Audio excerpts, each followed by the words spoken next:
Ok.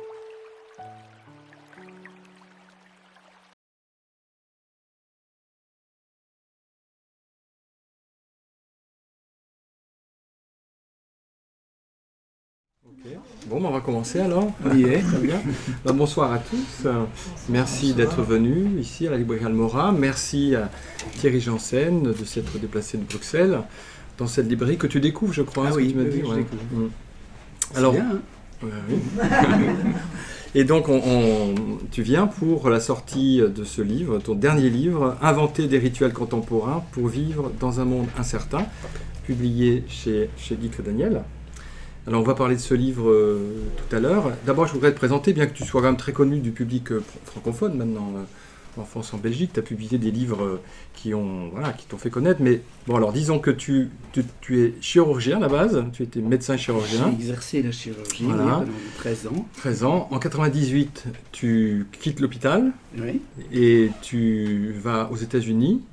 Pas tout de Pas suite tout de après. suite, ouais. J'ai d'abord dirigé une maison de mode ici à Paris. Maison de mode, ouais. Giorgio Armani. C'est étonnant.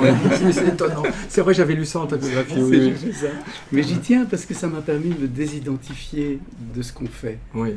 Le fait de faire tout à fait autre chose. Et puis je me suis dit, je devais gagner ma vie, ça s'est mis. Voilà, ça m'a appris beaucoup sur moi d'abord. Mais je n'étais pas identifié à ce job, pas plus qu'au job de chirurgien finalement. Oui. Et alors après, tu es parti aux États-Unis? Bon, après, j'ai été aux États-Unis pendant 4 ans. Faire une à école raison d'une semaine tous les 3-4 semaines. D'accord. Et là, tu as suivi les cours d'une école que je ne connais pas, en fait, Barbara Brennan School. Oui, alors ça c'est en fait la Of Barbara Healing. Brennan School of Healing. À C'est Miami. une école qui, ça n'existera jamais chez nous. Ouais. Ou en tout cas, ça mettra encore du temps parce que c'est une école qui pourrait paraître un peu New Age. Et moi-même, qui venais du monde médical, j'avais parfois du mal. Mais parce qu'il y avait tout un environnement un peu New Age, très syncrétique. Mais d'un autre côté, quel merveilleux endroit d'exploration de la conscience. Parce qu'on y faisait du yoga, du qigong, de la méditation, de thérapie psychocorporelle, dans la lignée de Wilhelm Reich et tout ça, et de la gestalt thérapie. Et c'était très intense, très confrontant, ça a duré 4 ans. J'ai beaucoup pleuré là-bas, mais j'en avais besoin. J'en avais besoin après l'hôpital pour continuer le chemin. Donc j'ai beaucoup de gratitude pour cet endroit. Et donc ensuite, tu as créé cette école tout de suite ou Non, pas tout de suite. Non, en fait, donc j'ai quitté l'hôpital en 98. Je suis resté 1 an à Paris pour travailler pour Giorgio Armani. Puis ils m'ont demandé de partir parce que je n'avais pas la culture d'entreprise. Ils avaient raison. Je suis parti et je suis rentré à Bruxelles. Alors, je suis encore resté 1 an à Paris, dans une forme de retraite comme ça. Et puis je suis rentré à Bruxelles en 2000. Et là, les gens ont probablement vu que j'avais changé et ils m'ont demandé de me rencontrer. Et moi, j'acceptais de rencontrer les gens, mais je ne pensais pas que ça serait un jour une sorte de métier. Et mon compagnon n'appréciait pas trop que j'invitais les gens à la maison. Et donc, il m'a loué une loge de concierge.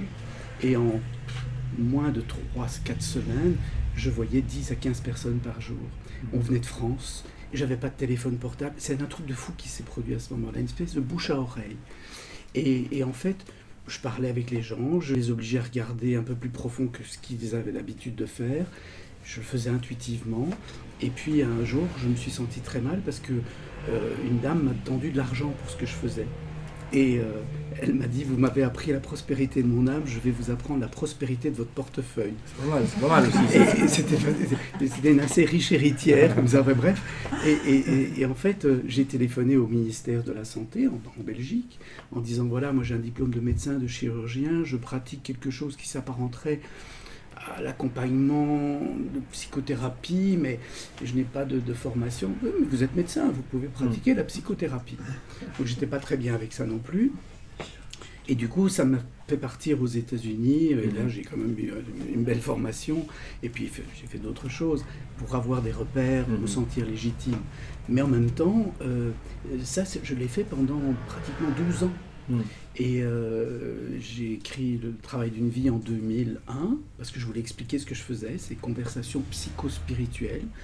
Puis j'ai écrit Le vivre en paix après le 11 septembre en 2003, parce que j'avais assisté à l'effondrement des tours du 11 septembre et j'étais bouleversé par le discours et la diabolisation d'un camp contre l'autre. Et ça parlait de l'humain, ça parlait pas de bon ou de mauvais, ça parlait de blessures très profondes dans l'humanité. Donc j'ai écrit Vivre en paix. Et puis alors j'ai fait ce que les éditeurs attendaient depuis longtemps et que moi je n'étais pas capable de faire, c'est écrire la solution intérieure. Et ça a été un travail de 15 mois. Il y avait 700 références scientifiques et j'essayais de montrer que ça vaut la peine d'élargir notre vision médicale pour mieux comprendre l'être humain en faisant entrer toutes sortes d'autres pratiques que celles de la médecine conventionnelle. Et ce livre-là, il a été publié chez Fayard et ça a changé ma vie parce que c'est un livre qui a été beaucoup lu et traduit dans plusieurs langues. Et puis moi, ça m'a permis de voyager, de rencontrer des gens. Donc ça a tout changé, ce livre-là. Mais j'ai tout vendu pour l'écrire. C'est aussi ça. J'avais vendu ma voiture, j'avais tout vendu pour pouvoir l'écrire. Et donc là, maintenant, il y a cette école d'abord. Alors l'école, je l'ai créée, en fait, ça se passe, la solution intérieure sort en 2006. Et puis, juste après, j'ai écrit La maladie a-t-elle un sens ? Et à ce moment-là, je suis tombé malade, donc en 2009. Et je suis tombé malade parce que j'avais fait beaucoup trop. J'ai une grande capacité de travail et à l'époque, je n'avais pas appris à dire non, à moi-même pour commencer, et puis aux autres. Je voulais faire plaisir, je voulais qu'on m'aime, je voulais qu'on lise mon livre « La maladie a-t-elle un sens ?» Et en fait, je suis tombé malade, j'étais paralysé. Une grippe qui a dégénéré, le virus a créé une myélite, et en 2 heures de temps, j'étais la moitié du corps paralysé. Ça s'est passé dans le train entre Paris et Bruxelles. Et en fait, là, sur mon lit d'hôpital, ici à la Pitié-Salpêtrière, je me suis dit, qui t'a emmené là-dedans ? Et la réponse a fusé. Mais ton ego, mon cher, c'est ta personnalité qui n'est pas maîtrisée. Et donc, après, je me suis dit, si je devais écouter plutôt l'essence de l'être, qu'est-ce qui se passerait ? Et la réponse était, j'irais vivre en Égypte. Et donc, je suis parti en Égypte, parce que j'ai une passion pour l'Égypte depuis l'âge de 5 ans. Et j'y ai vécu 6 mois, et c'est là que j'ai décidé de créer cette école. Mais il a fallu encore entre 2010 et 2015, lorsque l'école a été ouverte, il a fallu encore un bout de temps parce que je ne me sentais pas légitime pour faire ça. Et je voulais faire une retraite. Je m'étais dit, je vais partir 1 an et vraiment écouter si j'ai de l'espace à l'intérieur de moi pour accueillir tant de gens, tant de souffrances, tant d'élan spirituel aussi. Et en fait, ma retraite a duré 3 ans et ça a été très dur, très dur. Mais c'était bien. Mais je pense que je comprends ce qu'on dit quand dans des textes mystiques on dit qu'on est dans le désert et qu'on a des monstres qui assaillent. Je pense que maintenant je sais ce que ça veut dire. Voilà. Et j'ai raconté ça dans ce livre-là. Et puis alors, l'école s'est ouverte. Donc, moi, je crois que c'est peut-être le premier livre que j'ai lu de toi, Écouter le silence à l'intérieur, que j'ai vraiment adoré, parce que c'est un livre vraiment profond qui nous reconduit à l'intérieur. Puis chez toi, tu fais l'union entre le spirituel, le psychologique et le corporel. Il y a une vision comme ça intégrative, en fait. Toujours. Ouais. Moi, je suis un être de pont.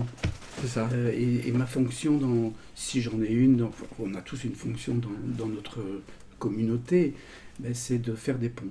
Et donc, en tant que médecin, déjà comme chirurgien, j'avais choisi une spécialité où on faisait des ponts, c'était l'urologie. Donc on soignait des enfants, des hommes, des femmes, on soignait avec de la chirurgie, mais aussi avec des médicaments. On avait de la laparoscopie et aussi de la chirurgie ouverte. Je voulais quelque chose qui relie. Et après, inévitablement, j'ai été vers le psychocorporel et le psychospirituel. Parce que pour moi, les deux sont absolument nécessaires. Je pense qu'il n'y a pas de chemin spirituel valable s'il n'y a pas de psychologie à côté. Je suis ferme là-dessus. J'ai vu trop de déraillements dans les communautés spirituelles, de gens qui ne connaissent pas leur moi. Et ils atteignent le soi, ils ont des extases extraordinaires, ils ont des discours inspirés. Mais après, leur moi prend le dessus et ça fait des choses affreuses, entre les abus sexuels dans les communautés bouddhistes, religieuses, chrétiennes et autres. C'est pas admissible, ça. Il faut de la psychologie. Alors venons-en maintenant à ce livre, Inventer des rituels contemporains pour vivre dans un monde incertain. Alors tu racontes dès le début du livre, comment l'idée est venue en fait. Parce que tu racontes que tu t'es aperçu que pendant le confinement, tu avais mis en place un rite. D'ailleurs, auquel j'ai assisté, puisque c'était des méditations que tu donnais tous les jours à 20h. À 19h. Voilà, 19h. Oui. Et pendant lesquelles tu faisais des méditations. Donc, comment est-ce que tu fais le lien entre ces méditations et puis ce livre sur les rites et rituels? D'abord, c'est pas moi qui ai eu l'idée de ça. C'est Jean-Philippe de Tonac, qui est un ami depuis très longtemps. Et en fait, Jean-Philippe me téléphone au mois de juin l'année dernière.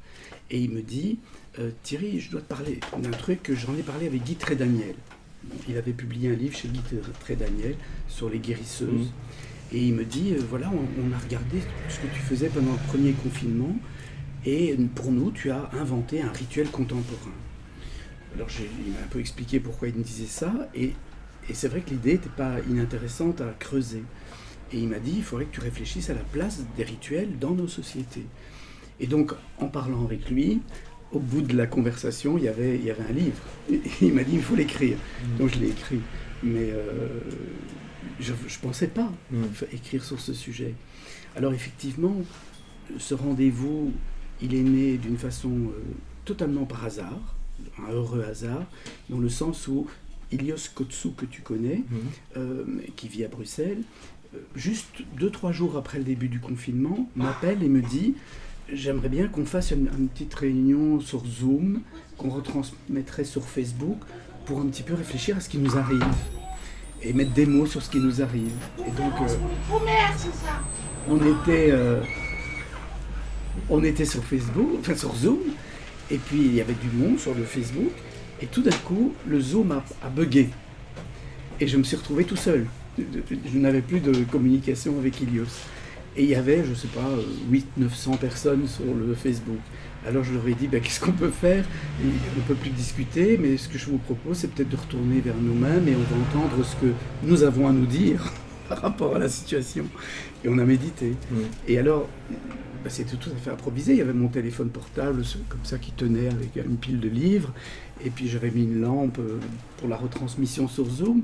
Et je voyais les commentaires des gens sur le Facebook pendant qu'on méditait. Et il y avait des gens qui n'avaient jamais médité et qui tout d'un coup découvraient ça. Il faut dire, je pense que j'ai une pédagogie simple de la méditation. Et vraiment, ça a aidé des gens, des milliers de gens. On était 10 000 tous les soirs. C'était hallucinant. Oui, je me souviens de cette phrase, ouvre ton cœur. Ouvre le cœur, oui. Mais l'ouvrir physiquement, tantriquement, hein, c'est pas l'ouvrir avec des bonnes pensées, c'est de créer cette détente profonde qui fait que l'être peut accepter les choses. Et oui, c'était... Moi, ça a rythmé mon confinement, du coup, mes journées étaient beaucoup plus structurées, et puis... j'avais l'impression que je me servais quand même à quelque chose, parce qu'on était quand même coincés chez nous. Moi, j'étais tout seul, parce que mon compagnon était coincé au Caire. Donc, on s'est retrouvés pendant 7 mois, pas en vivant plus ensemble. Et c'était bien, c'était vraiment bien. Et alors, donc, du coup, pour toi, qu'est-ce que c'est qu'un rite alors alors, aussi, quelle différence tu fais entre le rite et le rituel? Oui, parce qu'il y en a une. Et en fait...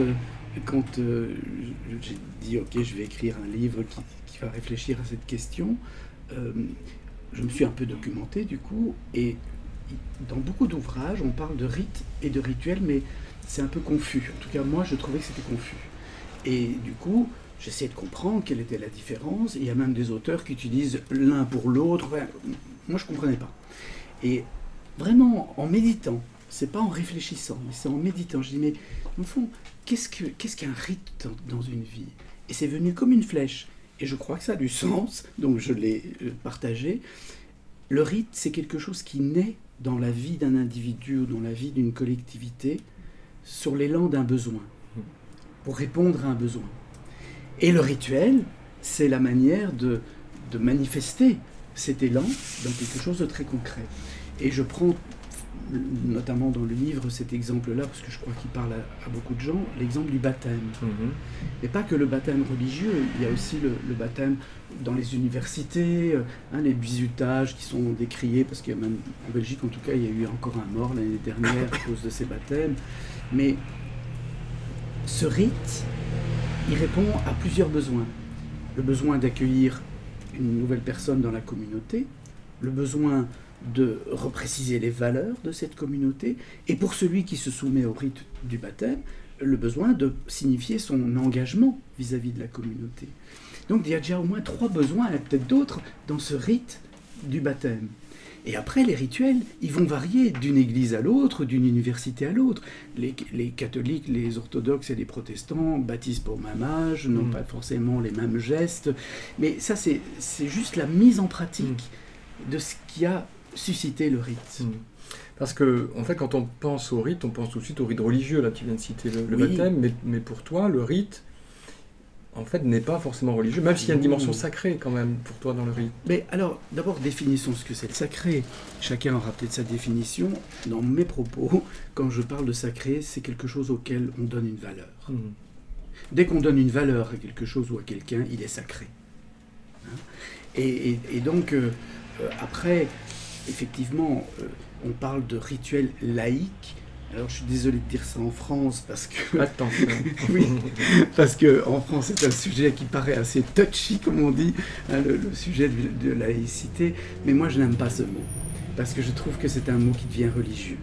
Et pour certains, la laïcité est devenue comme une forme de religion très intolérante, très exclusive. Moi, ça m'énerve. Donc, je préfère parler de rituels non religieux ou de rituels religieux. Mais... voilà.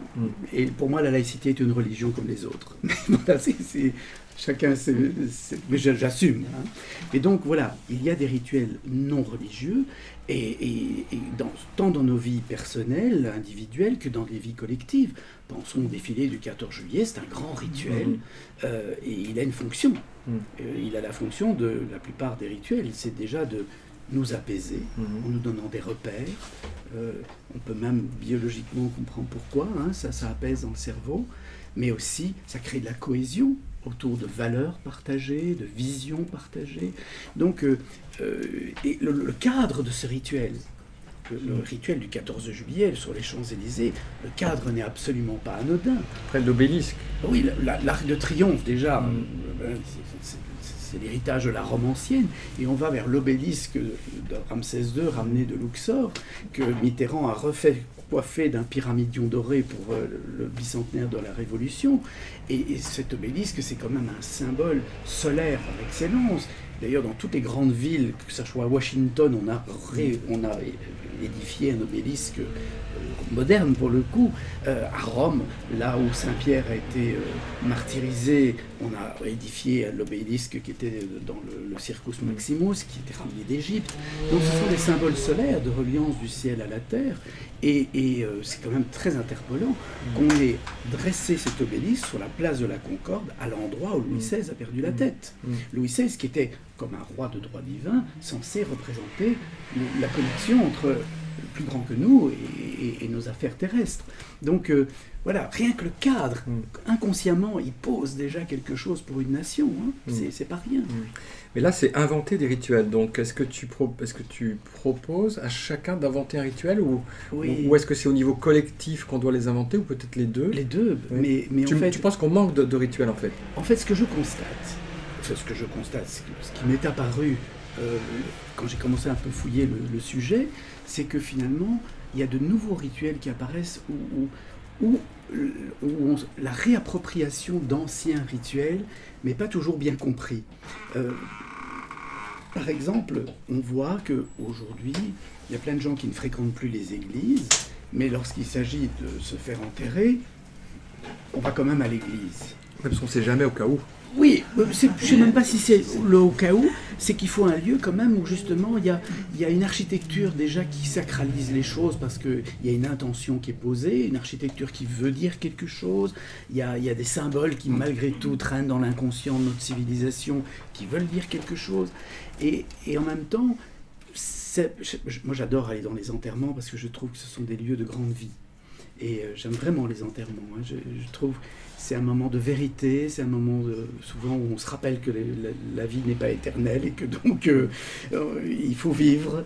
Et on va se revoir, on ne s'est plus vu entre cousins depuis des années, mais on va se revoir, puis on ne se revoit pas. Mais il y a cet élan. Hein.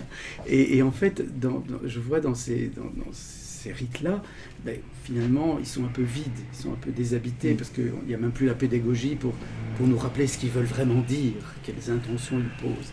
Et donc il y a ces rituels-là. Je pense à la bar mitzvah dans le monde juif, où on n'est pas forcément pratiquant, mais on symbolise quand même le passage à l'âge adulte à travers une fête, la communauté rassemblée, ça recrée de la cohésion. Donc c'est tout bénéfique, hein, mais on va chercher dans le patrimoine des vieux rituels, des vieux rites. Et en fait, en faisant une petite enquête, c'est-à-dire j'ai interrogé 250 personnes à peu près pour essayer de comprendre la place des rites et des rituels dans notre monde aujourd'hui.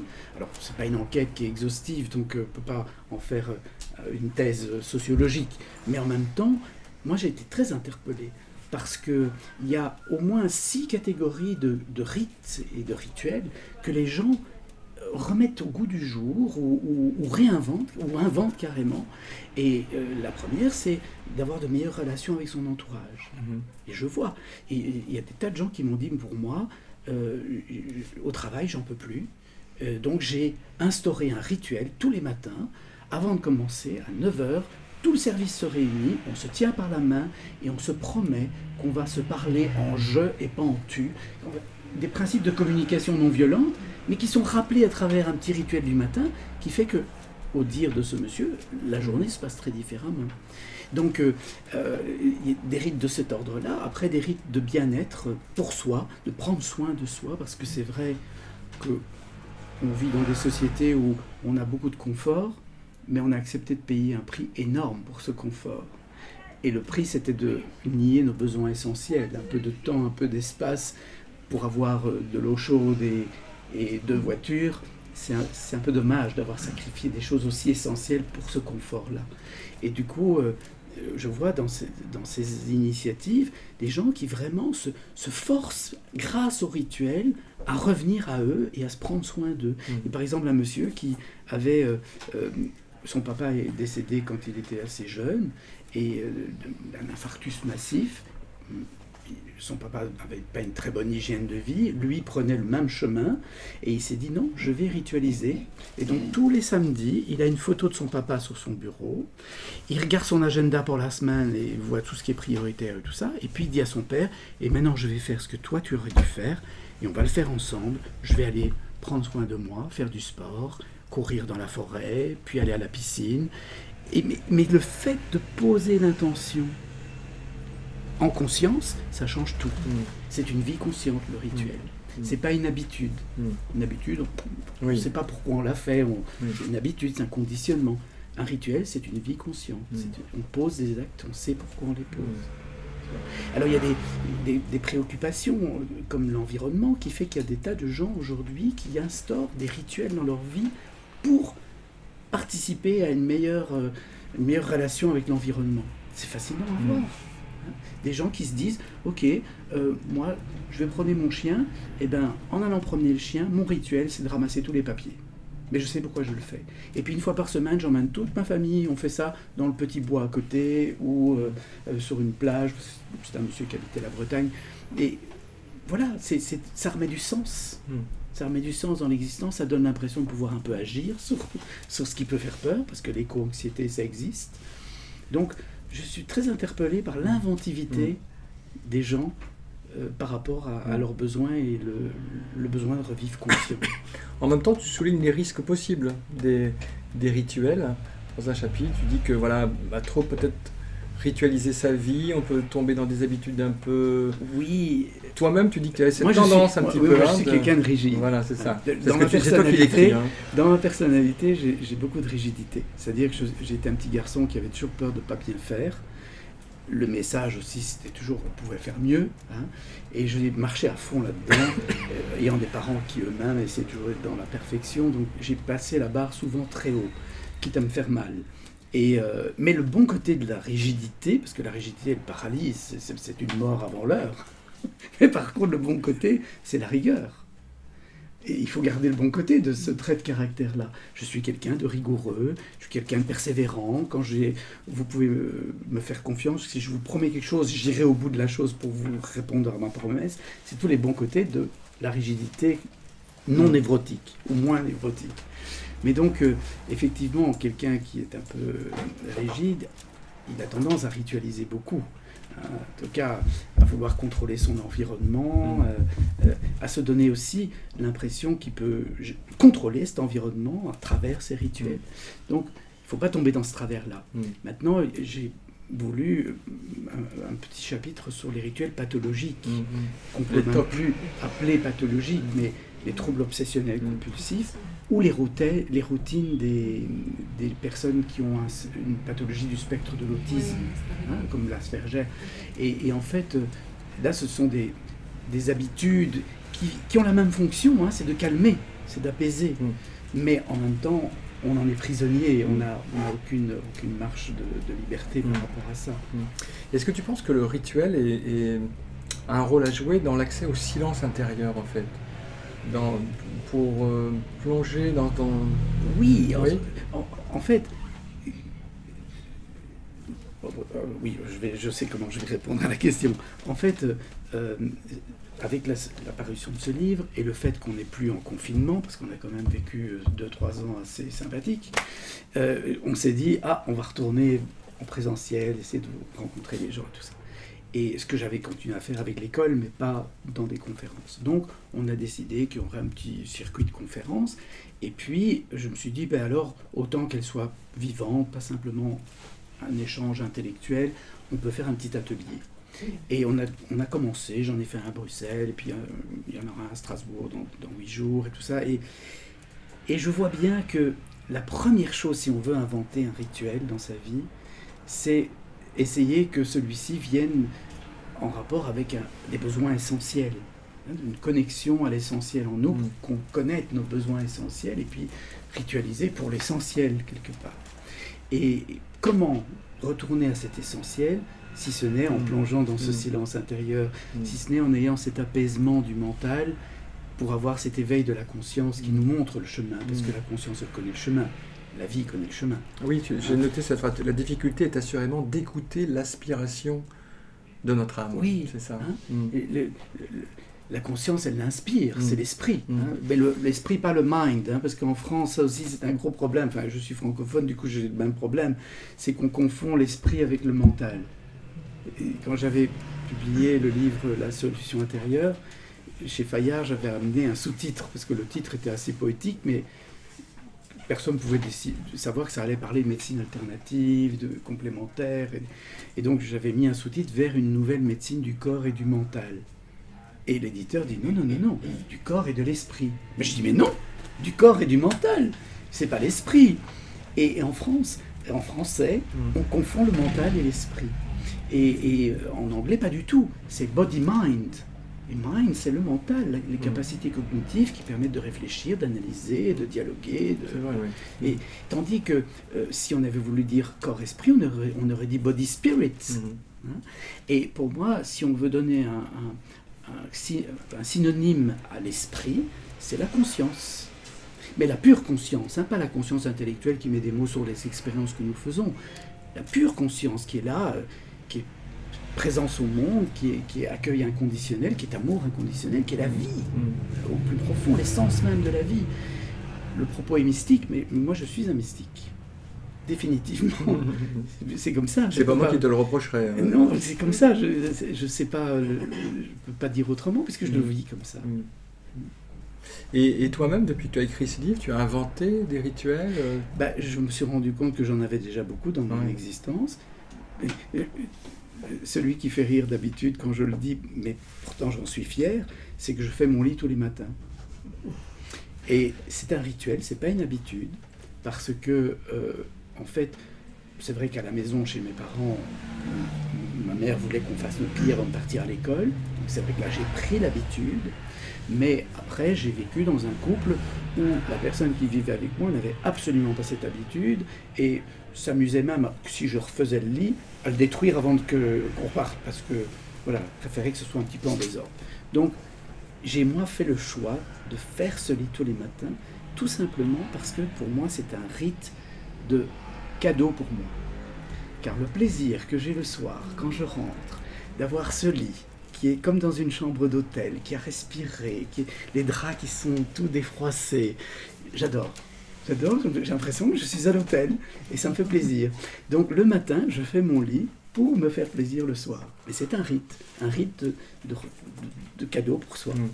Et comment penses-tu qu'on pourrait inventer des rituels collectifs? Alors, parce que là, c'est plus simplement l'inspiration de quelqu'un, c'est un groupe.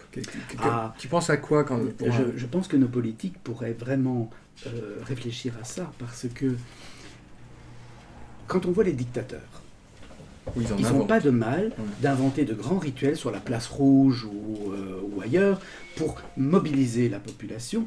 On a, d'un point de vue neurophysiologique, aujourd'hui la compréhension que grâce à nos neurones miroirs, qui sont les neurones qu'on a dans notre cerveau et qui nous aident beaucoup dans les apprentissages, si un enfant voit sa maman ou son papa éplucher une pomme d'une certaine manière, l'enfant, avec ses neurones miroirs, intègre le geste et va pouvoir très facilement éplucher la pomme simplement parce qu'il a vécu le geste de l'intérieur.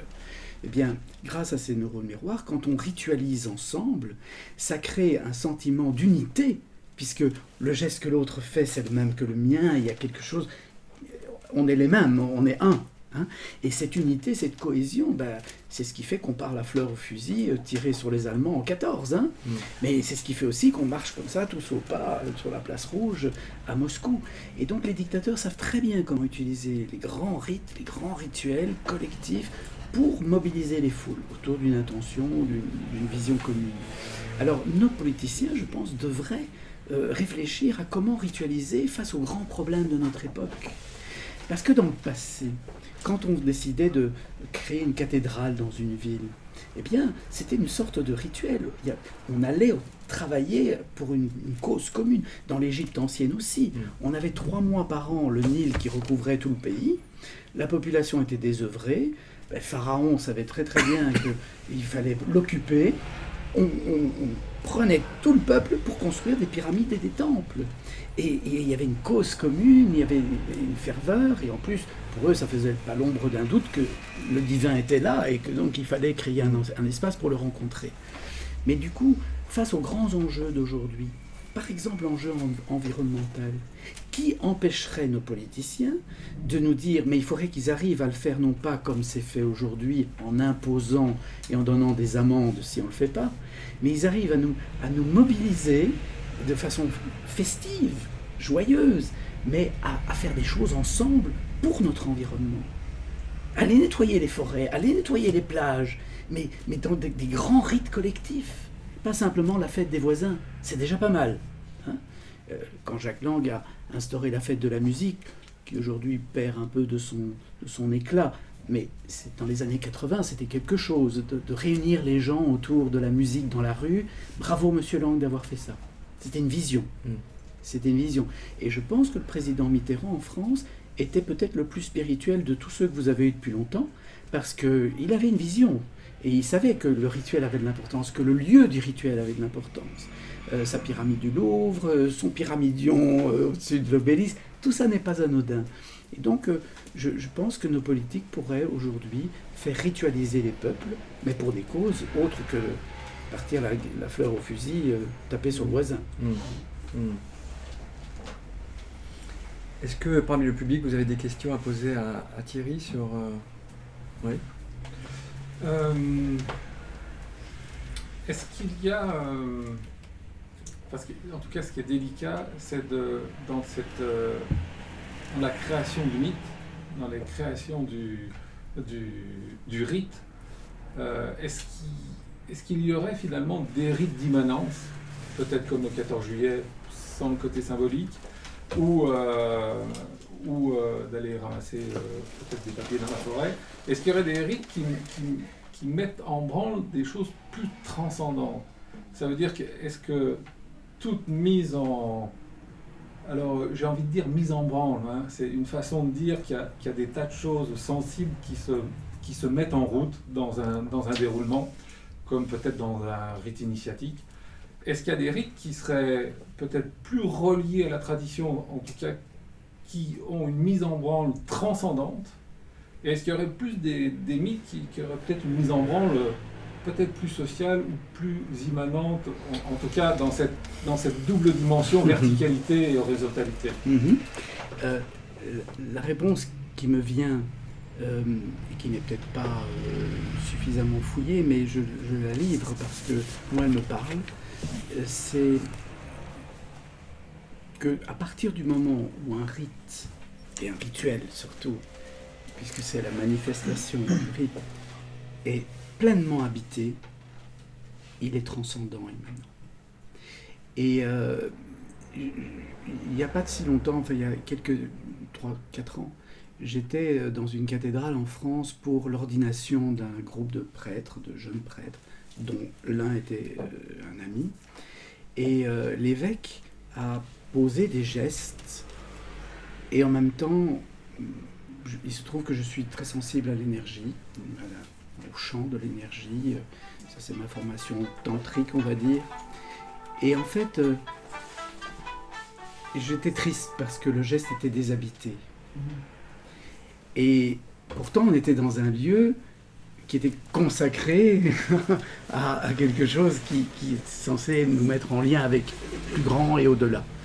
Et c'était complètement déshabité. Et je me suis dit, waouh, je comprends pourquoi les églises sont vides. Parce que à partir du moment où les êtres qui posent le geste du rituel ne l'habitent pas pleinement, on ne peut pas parler d'ouvrir son cœur si le cœur n'est pas ouvert. Et ouvrir son cœur, même si on peut le refermer 1 heure plus tard, pendant le rituel, on doit l'ouvrir. Et l'ouvrir, c'est quelque chose qui n'est pas que de bonnes pensées, c'est une présence. Il faut que tout le champ énergétique soit rempli de cet amour, que la vibration soit là. Et je crois que quand ça s'est vécu de la sorte, ça transporte et ça touche à ce qu'il y a de plus profond chez l'être humain, sa présence, sa reliance aussi. Et du coup, par définition, pour moi en tout cas, ça répond à cette question de l'immanence et de la transcendance. Est-ce qu'il n'y a pas le risque d'avoir aussi, pas le risque, peut-être que les marchands du temple, qui sont aujourd'hui le règne de la quantité, on parlait des politiques tout à l'heure, mais le récit du capitalisme, ce récit-là en fait est en train de faire des rites en permanence, des rites de consommation, peut-être des rythmes de plus en plus artificiels, dans la conscience synthétique, dans la conscience artificielle, dans l'intelligence artificielle. Tout ça va donner illusion aussi avec des tas de rituels qui vont peut-être pas avoir cette mise en branle transcendante. Je pense, c'est le danger. Par exemple, le rituel, puisque mon ami Jean-Philippe l'a identifié comme un rituel et je peux l'assumer comme tel, maintenant que j'y ai réfléchi, ce fameux rituel de la méditation 45 jours d'affilée sur le Facebook de 19h à 20h. 20h, c'était l'heure où tout le monde allait applaudir les soignants à l'époque, vous vous souvenez? Donc on arrêtait pour 20h parce que tout le monde était... il faisait beau, les fenêtres étaient ouvertes et tout le monde applaudissait. Mais en même temps... ce rituel-là, à un moment donné, je me suis dit, on est quand même à distance, je vois personne, mais pourtant j'étais relié, mais profondément relié. J'ai même fait je le raconte dans le livre, j'ai fait une petite expérience qui, moi, m'a bouleversé, parce que c'est la première fois que je le vivais de la sorte, à savoir qu'après une trentaine de soirs, cette méditation était un peu répétitive. Je commençais toujours par des mouvements inspirés du yoga, du qigong, pour préparer à la méditation assise, et puis ça détendait, ça déstressait, ça ouvrait déjà le cœur, et puis on se mettait en assise, et comme José l'a dit, je l'invitais à ouvrir le cœur. Mais après une trentaine de soirées, je trouvais que c'était un peu répétitif, et j'ai décidé pour moi-même d'égayer ma méditation de quelque chose qui, pour moi, j'appelle la plongée dans l'essence. Alors, c'est plus du tout là, ça se passe dans le ventre, on descend profond et on ouvre ce ventre. Bon, et il y a une joie qui arrive, c'est magnifique. Pour moi, c'est magnifique. Et tout ça pour dire que je le fais, mais je ne dis pas. Parce que je n'allais pas rajouter de la complication à ce qui était proposé, qui était une forme de pédagogie simple. Et au moment où j'ai commencé à le faire, et que je sentais cette joie, j'en avais des larmes aux yeux, Et il y a des gens qui ont commencé à écrire sur le Facebook, je voyais, qu'est-ce qui m'arrive? Je me mets à pleurer, mais je ne suis pas triste, je pleure de joie, mais qu'est-ce qui m'arrive? Mon ventre explose. Et il y avait des gens, une dame à Nouméa qui écrivait ça. Et elle était tellement bouleversée qu'elle est venue l'année dernière, parce qu'on fait toujours une grande retraite avec l'école de la posture juste, de 4 jours dans le sud de la France au mois d'août. Et elle est venue de Nouméa, parce qu'elle a dit ça, je dois le toucher, c'est pas possible ce qui m'est arrivé. Et en fait, je me suis dit, waouh, quand on est dans le monde de la conscience, de soi, on est en dehors du temps et de l'espace. Il y a quelque chose qui se passe au-delà. Hein. Et du coup, ça parle de ça. Hein. Du coup, il y aura sans doute beaucoup de rites marchands. Et il y en a déjà, et il y en aura sans doute de plus en plus. Mais ces rites ne seront pas habités de la même façon. Donc, on n'est pas dans la même cour de récréation. Et on ne pourra pas les empêcher. Mais on peut aussi jouer dans une autre cour de récréation.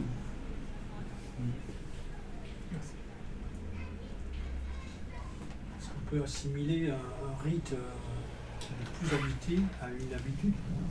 Mais je crois. Ça devient une Mais je crois que ça devient comme une habitude. Hein. Il n'y a plus une intention de présence aux choses, oui.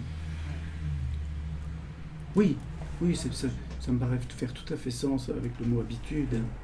C'est ce que tu as vécu dans l'église, où là c'était uniquement une habitude, c'était plus... Oui, c'est ça. Et ce geste, c'est un geste en plus qui me touche particulièrement parce que dans l'Égypte ancienne, il y a le Ka, l'énergie vitale. Et l'hiéroglyphe qui définit le Ka, c'est ça. Hein, ces 2 bras et avant-bras qui sont reliés, ce geste-là. Mais c'est le geste du Christ Pancréator. C'est l'énergie de vie qui se manifeste. Hein, c'est la manifestation de la vie. Et là, cet évêque, il y avait les 6 ou 7 couchés en croix comme ça devant l'autel, dans cette magnifique cathédrale. Et en même temps, son geste, il n'y avait rien. L'œil était vide. C'est hallucinant. Moi, ça m'a choqué. Parce que c'est la première fois que je me suis rendu compte que finalement, le succès des églises évangélistes s'explique. Parce que dans ces églises, on vous parle d'amour et on vous parle de joie, mais on chante, on danse. Donc moi, je comprends qu'on va plutôt dans une messe où on chante et on danse quand on a envie de parler d'amour et de joie, que dans une messe où on vous dit hein, la joie, le Seigneur soit avec vous et que la personne n'est même pas avec vous. Ça va pas. Mais bon.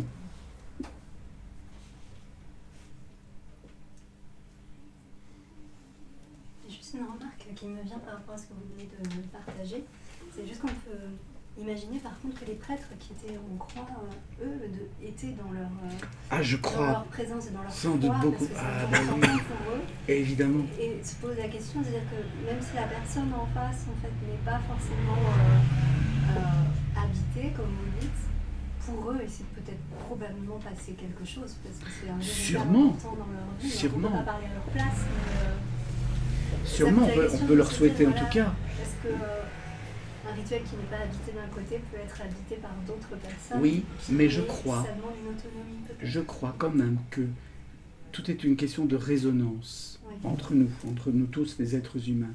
Et donc, si vous vivez de votre côté quelque chose de fort, ça va déjà dégager quelque chose, bien sûr, mais si, en plus, celui qui conduit le rituel peut vraiment créer un champ, c'est inouï. Je vais vous raconter une petite histoire qui, moi, m'a aussi bouleversé, parce que finalement, c'est dans l'expérience qu'on est touché par les choses. Et lors de notre retraite l'année dernière, dans le sud de la France, là, au hameau de l'Étoile, il y avait...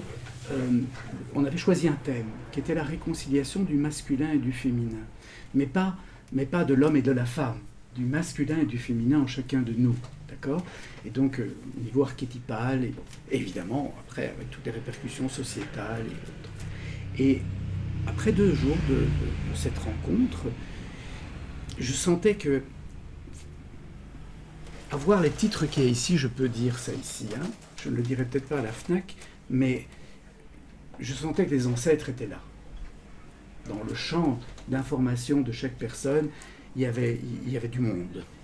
Et il y avait des choses, des souffrances. Et on sentait que ça brassait chez chacun, parce que ce thème réveillait plein de questionnements. Et donc l'information était là. Et je me disais, peut-être qu'un rituel va s'imposer. Mais je ne voulais pas, moi, l'imposer, je voulais le laisser émerger. Donc, qu'est-ce que j'ai fait? Je me suis mis avec encore plus d'intention, dans cet état de vide, de disponibilité et de silence, en laissant venir. Et le 3e jour, il n'y avait rien qui était venu. Et je me disais, pourtant, je sens bien que ça serait bien qu'on puisse ritualiser. Mais moi, je n'avais pas envie, sur papier, en inventer un. Ça aurait été un truc mental, et non en résonance avec ce qui était là. Donc, j'ai continué à faire confiance, parce que je fais absolument confiance au processus de la vie et à l'énergie. Elle a son intelligence. La vie est intelligente. Elle est l'intelligence. Et du coup, il y a eu un truc de fou, parce que le dernier jour, on avait été déjeuner et on reprenait à 14h, et ça se passe sous une grande tente, mais qui est ouverte tout autour. Il y a de l'air, mais c'est très très grand. On était 130 personnes. Et à un moment donné, je m'assieds et puis je rentre dans mon silence intérieur, enfin dans le silence intérieur, c'est pas le mien, et tout d'un coup, j'ai senti que je devais me lever. Je me suis levé. J'ai regardé droit devant moi, il y avait une femme que je connais, qui est une collaboratrice à l'école, qui s'appelle Véronique. Je me suis dirigé vers elle, mais je ne savais pas ce que j'allais faire en allant vers elle. J'ai marché vers elle et je lui ai dit, Véronique, tu veux bien symboliser la lignée féminine de toutes les personnes qui sont ici? Elle m'a dit oui. J'ai dit, tu veux bien t'asseoir au pied? Il y a 2 grands poteaux dans cette tente. J'ai dit, tu veux bien t'asseoir au pied de ce poteau? Elle s'est assise. Et puis je me tourne et je vois Laurent, aussi un collaborateur avec qui je travaille à l'école, et je vais vers lui, je dis, tu veux bien symboliser la lignée masculine? Ça a duré 6 heures, un immense rituel. Tout le monde est passé, il y a des gens qui pleuraient, d'autres qui chantaient, d'autres qui ont... On a laissé faire, et moi je n'ai fait qu'une chose. J'ai médité, j'ai écouté ce silence, encouragé à laisser venir ce qui devait venir, juste encadrer, envoyer de l'amour pour tout ça. Ça a été magnifique. Et on est resté 6 heures dans cette tente, comme dans un temple, finalement. Il y avait le moule énergétique, il était construit. Et la résonance, évidemment, entre moi, les personnes qui m'accompagnent dans ces processus, et puis tous les gens qui étaient là, ça fait un truc de fou. Parfois, je reçois encore du courrier maintenant en disant, depuis ce moment-là, il y a des choses qui se sont mises en route et mes parents me reparlent, alors on ne s'est plus parlé depuis 15 ans. Et un truc de dingue. Donc je crois qu'on a, bien sûr, c'est une consolation de savoir que ces prêtres-là, ces nouveaux prêtres, ont sans doute vécu quelque chose d'important et de vibrant pour eux, mais c'est quand même un regret que ceux qui encadrent ça ne soient pas plus là. Mais est-ce qu'il n'y a pas le fait que dans nos sociétés modernes, on a oublié les ancêtres? Le Christ, qu'est-ce qu'on en a fait? On ne se regarde même pas les uns les autres. On est en train de les rejeter. Je suis d'accord avec vous, on est fort déconnectés. Ah oui? Les uns des autres, On a peur. Et de nos racines et de notre passé. On a peur les uns des autres. Et puis on le voit. Qu'est-ce qui se passe actuellement? La peur est en train de remonter comme des bulles de Perrier dans une bouteille. Et c'est la raison pour laquelle je crois que il pourrait y avoir, je ne suis pas devin, donc je ne vais pas prétendre que c'est ce qui va se passer, mais en même temps, il pourrait y avoir une resurgence de rituels, et il vaudrait mieux qu'on ne laisse pas nous imposer des rituels mal fichus, et que chacun ait cherché au fond de lui, parce que les psychologues qui s'intéressent à l'évolution des comportements humains en fonction de l'histoire, eh bien, ils nous disent, c'est une hypothèse, mais je trouve qu'elle tient la route, ils nous disent que quand nous vivions, enfin, nos lointains ancêtres vivaient au Paléolithique, c'était des petits groupes de chasseurs-cueilleurs, et dans un petit groupe, on peut jauger l'expression des visages et finalement savoir si l'autre va aller à la chasse avec nous ou pas. On peut savoir si on a un projet qui va tenir la route ensemble. Par contre, au Néolithique, quand les premières grandes agglomérations, les premières cités se sont constitués au bord du Nil, de l'Euphrate, de l'Indus, hein, eh bien, là, on s'est retrouvé à des milliers de gens. Et il était plus possible de savoir si tout le monde allait suivre le même projet, si on allait entretenir le barrage qu'on avait mis sur le fleuve pour ne pas être inondé, si on allait partir à la guerre ensemble face à des ennemis. Et du coup, il y a eu un élan de ritualiser ensemble. Et c'est comme ça, nous disent ces psychologues, qu'on dit psychologues évolutionnistes, c'est comme ça que sont nées les grandes religions. Dans les premières grandes cités, le fait de ritualiser ensemble, de repartager les valeurs ensemble, d'avoir des projets ensemble et de manifester ensemble, ça crée de la cohésion sociale, de la paix sociale, de la paix, et du coup, des accomplissements. Et c'est comme ça, sans doute, que les grandes religions sont... C'est ce qui nous manque aujourd'hui. Le religieux va revenir, en tout cas le religaré va revenir. Bon, c'est David Kropotkin, hein, parce qu'on a beaucoup utilisé ce slogan darwinien « struggle for life hein, ». Il faut se battre pour la vie. Bon. Mais en fait, Darwin n'a d'abord pas écrit ça comme ça, c'est tiré de son contexte. Et c'est Herbert Spencer, qui est un philosophe de l'ère victorienne, qui a retiré du contexte cette phrase darwinienne pour justifier toutes les inégalités sociales qu'il y avait dans la société anglaise à l'époque victorienne. Donc Spencer a bien tordu le truc. Mais Kropotkin, russe, lui, qui avait vécu dans les steppes de Mongolie, là-haut, enfin de Sibérie plutôt, mais il avait bien constaté que les êtres humains face à la nature, à l'adversité, parce que le climat est rude, parce qu'il y a des incendies, et bien des maladies. Et quand les êtres humains sont face à l'adversité, c'est pas struggle for life qui prime, c'est coopération pour vivre. Et donc, on nous a mis ça dans la tête qu'il fallait se battre et évincer son voisin, mais je crois que quand on va avoir les pieds dans l'eau, on va commencer à s'entraider. Il y en aura qui vont essayer de tirer leur épingle du jeu et de dominer, mais il y aura deux camps. Et on verra lequel s'en sortira le mieux. Qu'est-ce qui fait qu'avec tout ce qu'on voit, il ne se passe rien? Ce qu'on voit à la télé, par exemple. Oui, mais la télé... On regarde. Oui, mais il ne faut pas regarder la télé. Non, mais il ne faut pas regarder si on ne regarde pas. Mais c'est bien de regarder aussi, parce que c'est bien de savoir dans quel monde on vit. Il faut avoir conscience du monde, quand même. Vous avez raison. Mais d'un autre côté, il faut rester, je crois, conscient que c'est un regard déformé que nous offre la télévision. C'est une sélection. Même Facebook et Instagram et tous ces réseaux sociaux, il y a des algorithmes qui vous plaisent. Enfin, ils essayent de vous plaire en vous servant ce que vous avez envie de voir ou entendre. Mais ce ne sont que des visions parcellaires du monde au service d'idéologie et de buts précis. Mais en même temps, je crois que justement, c'est ce qui m'a intéressé là aussi, c'est en allant interroger les gens, je me suis rendu compte qu'il y avait déjà sur le terrain pas mal d'initiatives qui paraissent toutes petites et dont on ne parlera pas à la télévision, mais elles existent. Et je me souviens de Patrice Van Hersel il y a au moins 15 ans. J'ai beaucoup d'affection pour Patrice, on se connaît depuis longtemps, et il avait beaucoup parlé à l'époque des créatifs culturels. Et alors, c'était un concept dans le tout début 2000 où des sociologues de l'université du Michigan aux États-Unis avaient fait une grande enquête et sur un échantillonnage de la population américaine qui était représentatif, en tout cas statistiquement représentatif de la population, et ils avaient constaté que 20%, en l'an 2000, 20% de la population américaine avait toute autre façon de penser le monde et agissait déjà, ce qui était important. Ce n'était pas simplement des idées, ils agissaient, ils n'avaient plus qu'une voiture dans la maison, ils allaient chercher le pain à vélo, bon. Et du coup, ces sociologues ont dit, on a des mutants. On les a appelés comme ça.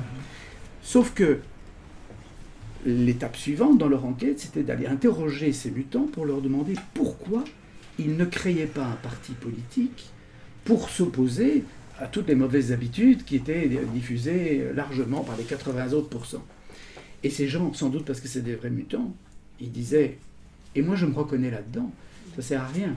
On ne peut pas lutter contre un monde en utilisant les mêmes moyens que ce monde. Si on refait des partis politiques, et on l'a vu avec les écologistes, une catastrophe.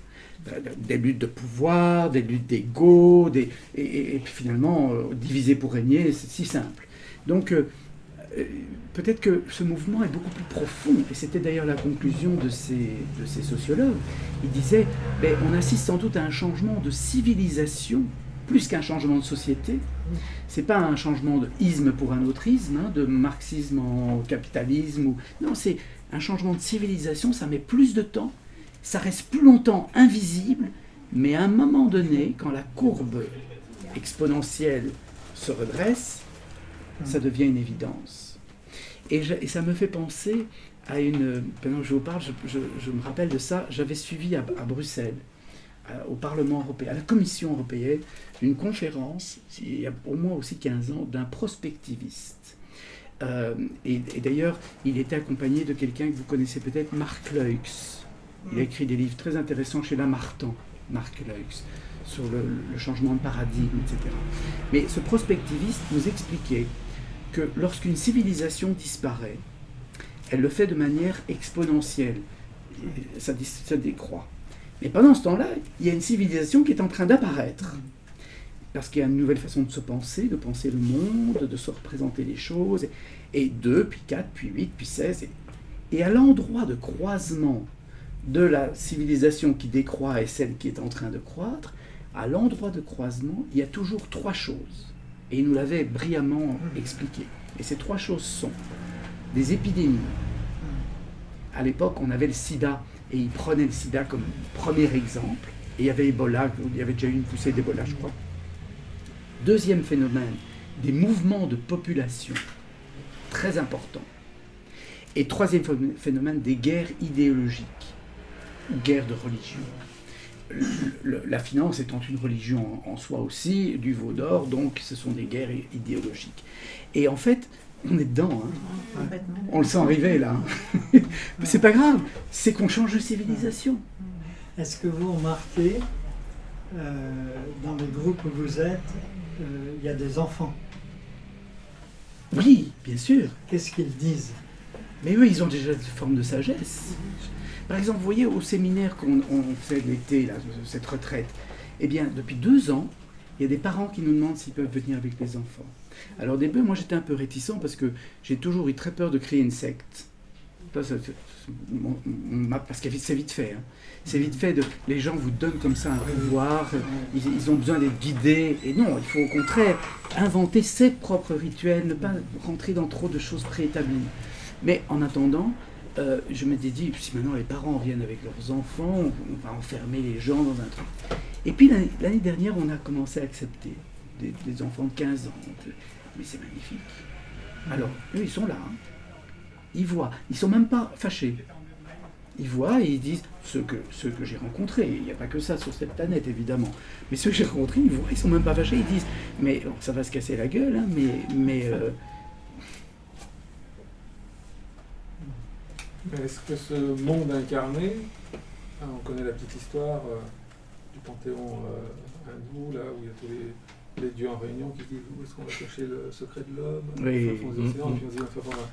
À chaque fois qu'on va en fait avoir les choses à l'extérieur, à quelque part il y a une déception éternelle. Les Grecs disaient que l'humain c'est du divin dégradé. À quelque part dans cette extériorité, on aura tout le temps peut-être cette déception, puisque peut-être que l'ultime, l'au-delà, il n'est pas en là dehors, il est dedans. Et oui. Et donc que ce soit BFM, que ce soit nos yeux, je ne sais pas quoi, l'extérieur sera tout le temps encollé dans cette glu de matière, d'incarnation, en forme. Mais c'est la beauté aussi de l'histoire. Oui, bien sûr. Alors, et les mythes racontent tout le temps la même chose, de cette dégradation, que ce soit la chute, que ce soit Prométhée. Il y a cette descente et ce retour éternel qui circule là quelque part. C'est la beauté de l'histoire. Ouais. Je ne sais pas si ça va vous parler, mais pour moi, il y a quelque chose d'évident. C'est la base de ma vie, je ne peux plus penser autrement, mais c'est pas penser, je l'ai senti. Donc maintenant, je mets des mots, et ça vient une pensée, mais je l'ai vraiment senti.